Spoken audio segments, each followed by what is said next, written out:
কালোবাজারি আমি জানতে চাই এই শেখ হাসিনার কাছে, আমি জানতে চাই কাউয়া কাদের কাছে। আগে না খেয়ে থাকতে কে বলেছে? আগে চাউল ছিল 12 টাকা কেজি, এখন চাউল কিন্তু হয় 90 টাকা কেজি।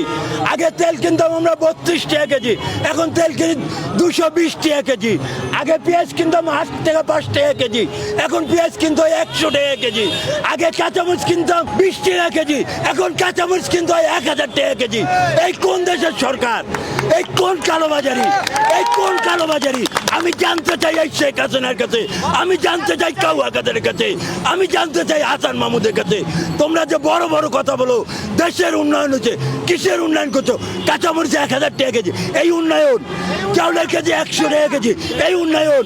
গরু মাংস 1000 টাকা কেজি, এই উন্নয়ন। বিএনপির সরকারের আমলে ছিল 60 টাকা গরুর কেজি, 60 টাকা। ছেলে মেয়ে ভাই বোনদেরকে নিয়ে খুব সুন্দরভাবে খাইতে পারতাম।